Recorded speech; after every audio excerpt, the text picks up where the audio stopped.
guys, what's up? I'm Brian here doing another video for you guys, and this time I'm doing another before time video. Now if you guys don't know what that is, basically it's a web series where we're taking a look at a Transformers toy before it gets released, so take everything with a grain of salt. In this video we are taking a look at the Transformers Siege War for Cybertron Megatron. Now, it's no surprise that we're getting this guy. It's a whole new lineup. We already have Optimus Prime. Of course, we're going to get Megatron. But what I do love is that we're getting Megatron, Starscream, Soundwave, and Shockwave. I mean, those are the main Decepticons. That's awesome.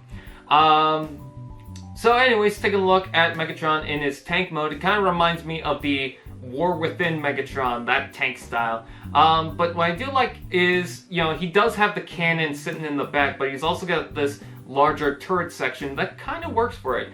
And now that I'm looking at the gun mode kind of reminds me of the original Megatron. And I don't know if anyone else is going to get that vibe, but I'm seeing the scope, and it's a much more Cybertronian style of it, of course, and it's a much longer style of it, but there's something about it that catches my eye that makes me think, oh, you know, that's kind of like an updated version of the gun Megatron.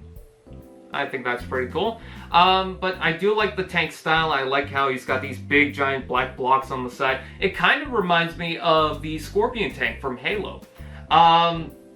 But he looks pretty cool. I'm pretty sure he doesn't have like the working treads like the original Combiner Wars later class figure, so if you're not into that, well, sorry about that. But I do like the red accents. I like the yellow lights at the bottom there. You know, it's a very clean base for Megatron. You know, you got this smooth section on the front, and I think it looks good. I'm not sure where the sword bits go. That's the one question I have about this.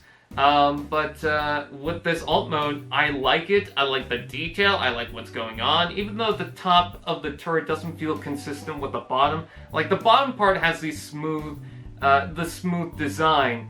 And it feels like it's an armored tank. But then the top of the turret has a bunch of these random bits going throughout it. So I'm not sure about the flow with that, but I don't mind because it's Megatron. And, you know, it's chaos. That's Megatron's thing.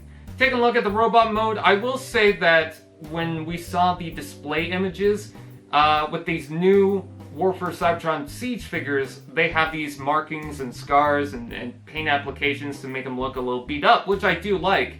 But for Megatron, it looked a little off because he's got this kind of plasticky gray, and then he's got this kind of dark gray marks all over it. It just, I don't know, it just doesn't really contrast well. It doesn't really work. But the design of Megatron looks pretty cool. It is kind of simple, but what I do like about Megatron and Optimus Prime and Starscream is with the Voyager class toys, they were doing this whole thing with triple changers. It started with, I think, the first 30th anniversary Generations figures with Springer and Blitzwing. And while some of the Voyager class figures after that, some of them weren't triple changers, some of them were. They really started pushing triple changers since Combiner Wars because technically the third mode was the body. And then in Titans Returns they really did have triple changers. And then in Power of the Primes it did the same thing again. And sometimes that didn't really work because you had three modes that was kind of forced in and jam-packed into one figure. Sometimes it didn't really work. But for these figures, they don't have to do that, so I'm glad that we're getting a simplified Megatron. Although at the same time, the original Titans Returns Megatron was kind of exciting. I do like the jet and tank mode that was involved with that. But this Megatron, you know, it looks simple, which is fine. I'm not going to complain about that. I do like the red accents to it. The head sculpt is fantastic. It's iconic. And I do like the fact that he's got the fusion cannon, and unlike the Titans Returns Galvatron, it's not on the top here, so it doesn't affect the arm articulation. But what I also like is he's got the gun, which you can use. You can even plug that onto the cannon, so that's good.